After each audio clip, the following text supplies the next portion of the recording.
A federal judge last night ordered a halt to the implementation of Don't Ask, Don't Tell, a stop to the discharges, a stop to the investigations affecting U.S. military personnel worldwide. Now, nobody exactly knows what the impact of that ruling is, but what's your reaction to what is a landmark step toward ending this policy? What's been the reaction among other people you know in the military?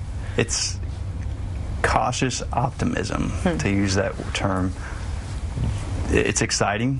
I think everybody agrees that it would, in a perfect world, it would have been nice to have this accomplished in Congress. Don't Ask, Don't Tell was developed in Congress and in conjunction with the administration at the time.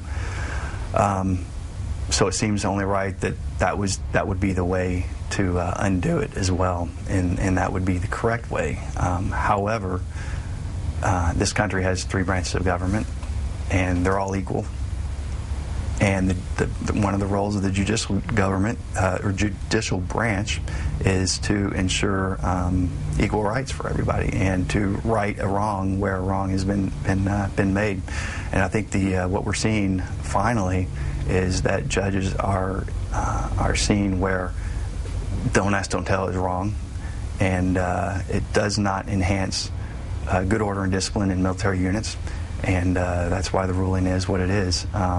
So, to answer your question, we'll take it in the courts if that's the way it has to happen, and then hopefully Congress will come around later. How do you feel about President Obama's leadership on this issue? Lacking, to be straightforward. It's frustrating to see so much emphasis, and it is an important issue. The health care issue was a very important issue, and I was glad to see that get through. And he showed leadership there and really did a lot to get a very difficult bill through. But it's frustrating to see a lack. We hear the words, but we don't see the action. And it's frustrating to not see any true action from the White House on this issue, pressuring Congress and Senate, especially when the defense authorization bill was voted on, to not see the president come out and really throw his support behind it, and to try to pressure the Senate to act on it. So it's frustrating. In light of this ruling yesterday, is there something that, if you could wave a magic wand, if you could make a policy decision for the White House right now, what would you want to see the president do? Instruct the Justice Department to not appeal the decision. Once that is done, and I hate to use the word Pandora's box because that is a negative connotation, but that's open.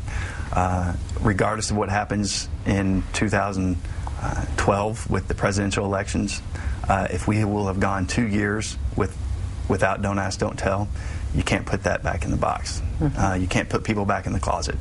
So to think that another president will come along and undo it, I think it would be very difficult. It's not to say that they wouldn't try, but if you have thousands of people in your military who are already out and have been out for 2 years, you're not going to be able to put them back in the closet. So I would say let it ride and let the appeal, or do not appeal it, and let the judge's decision go as is.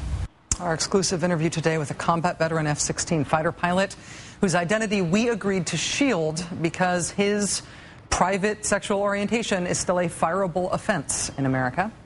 I also spoke today with an F-15 fighter pilot, a decorated combat veteran, an Air Force Academy graduate who has and who continues to serve in very demanding, high-prestige positions in the United States Air Force. It really doesn't work. As I've said, I have already come out to several people in my unit, and I've had 100% positive response from people that I've told. But every time I do that or someone else does that, it puts them in legal jeopardy. So there are already gay service members. Obviously, there have been gay service members since the beginning of time in the military. And we are just putting those people in a situation that they can get themselves in trouble. And why is their service any less valuable than a straight service member? I don't think once repeal happens that there's going to be a big outcry in the military that is going to make this difficult to implement. There will be some people that will have issues with serving with openly gay and lesbian service members, but there are people that have issues anytime the military does something, and that's not a reason to keep a flawed policy in place.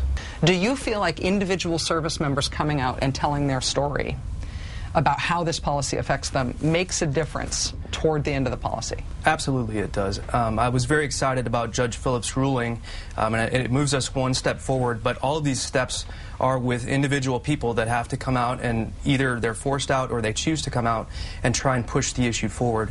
And if we don't have people that continue to do this, I'm worried that that the process could stall. We've already seen that happen in the Senate. And the White House, quite frankly, in my personal opinion, hasn't pushed it with enough leadership. So I think we have to continue to take individual responsibility to try and repeal Don't Ask, Don't Tell. What would adequate leadership, in your opinion, look like from the White House? What do you want from them? I would like if the president, first of all, would come out more vociferously in a public forum about his opposition to Don't Ask, Don't Tell. He's done that on a couple of occasions in the media. But the other thing that he can do is push the Senate to act. He didn't take a very rabid leadership stance on the defense appropriations bill when it was up a few weeks ago, and now he seems to be sitting by when the lame duck session starts, and he says he expects the Senate to repeal Don't Ask, Don't Tell at that time, but I'm not confident that they're ready to do that. The other thing that I think the president could do is just issue an executive order that, at the very least, provides a moratorium for discharging gay and lesbian service members until the policy is repealed by Congress. Do you think that a moratorium like that, an announcement of a moratorium like that, would be disruptive in the military? The military is engaged in this study right now of how they would repeal Don't Ask, Don't Tell if it is to be repealed. That's due in just a few weeks, December 1st. Would a stay, essentially, of the policy be chaotic in the military? I don't think it would be, Rachel. I think everyone knows that this policy is on its way out the door. It's just a question of timing, really. But it's important for the president to take a leadership role in this, and there are people that are facing discharge at this very moment. So why are we waiting another few weeks, or it's been years now since the president said to Victor Fehrenbach, we're going to get this done. Why do we need to wait another month, 2 months, when we have service members that are at risk of discharge at this very moment?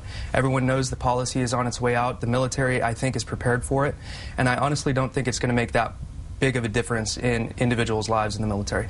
Let me ask you about something that was released in response to this ruling yesterday. There's a group called OutServe, which is essentially a network of gay service personnel. Yep. Obviously, that has to be. I belong to it. As you know, closeted network by necessity because of this policy.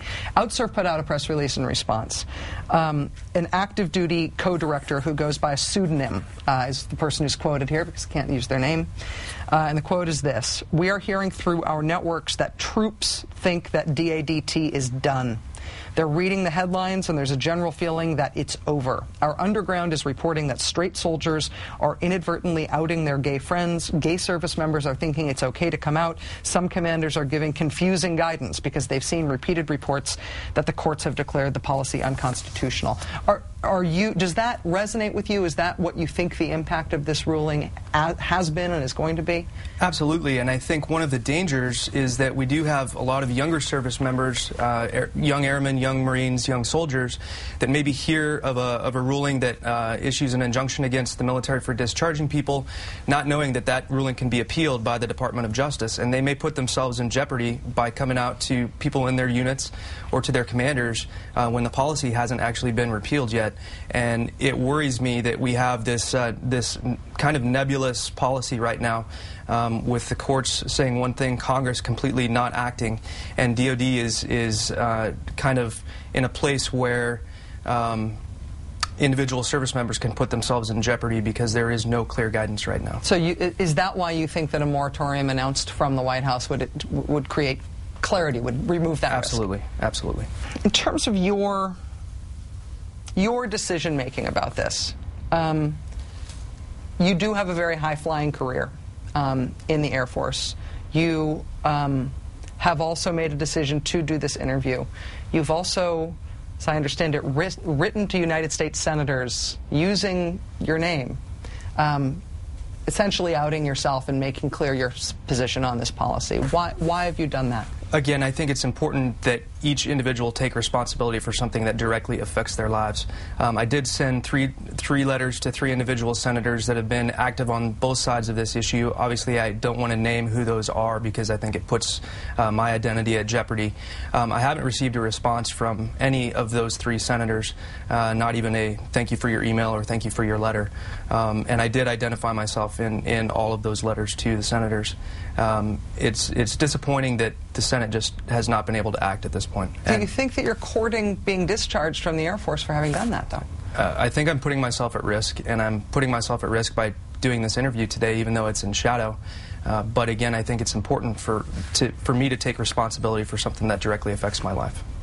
What does the military lose? What does the country lose if you are kicked out of the military, if you're kicked out of the Air Force because of this policy? Well, they're going to lose a 14-year veteran of the Air Force, very experienced F-15 pilot, an instructor. I've been an instructor at several bases around the world, combat veteran, and someone that they've spent millions of dollars on. But regardless of the money, if they lost me, other gay service members, we are the ones that are training the young service members coming up now, and so they'd lose a lot of experience that they would have to completely start over with. Are you prepared, with the activism that you've engaged in thus far, are you prepared to lose your career over this issue? I've obviously thought about the consequences of some of my activism, and that's why I've taken some of the precautions as far as shadow, etc. But yes, if the Air Force decided to investigate me and I lost my career, I'd be prepared to accept those consequences. I think it'd be foolish to come into something like this without thinking about the consequences ahead of time.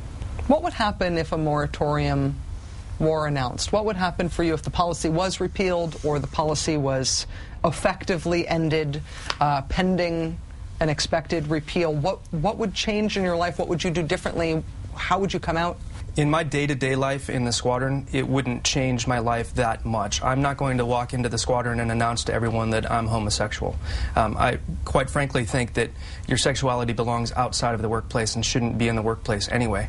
But at least I've already told a few close friends in the squadron, and at least with people that I choose to tell, that I choose to trust, I would not have then that legal jeopardy hanging over my head that I could lose my career for maybe someone that I misjudged that I thought I could trust and told that they could then turn me in. At least I wouldn't have that legal jeopardy hanging over my head every day.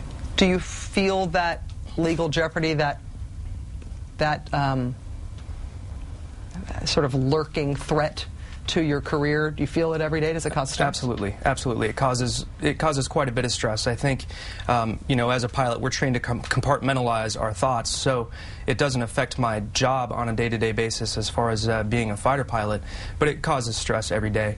When you do get investigated or when someone does make a statement, it causes you know, stress either in the form of discomfort or in the fact that you could lose your career. As a gay man who is serving in the Air Force right now, if the policy didn't exist, obviously the policy creates all sorts of stress and injustice under which you are living, but if the policy doesn't exist, do you think that the military is a good career, a positive service, a positive public service choice for people who are gay? Absolutely. I think it's been a great life for me, and I really appreciate everything that the military has given to me, not just the training, but the confidence, and it's allowed me to serve my country, which was very important to me when I was in high school. You know, I see high school kids now that lately we've had a rash of gay bashings, gay suicides, and I look at these kids and think about if I was in their shoes when I was 15, 16, 17, 18 years old.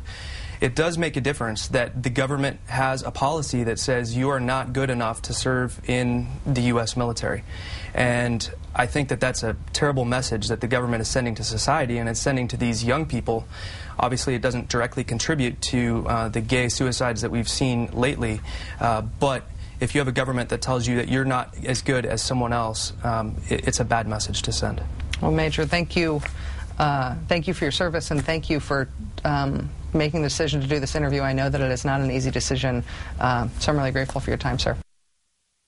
We shielded the identities of these 2 Air Force majors today, both combat veteran fighter pilots, because they are both liable to be fired from the military, yes, even now, even after that court ruling, because of Don't Ask, Don't Tell. Please stay with us.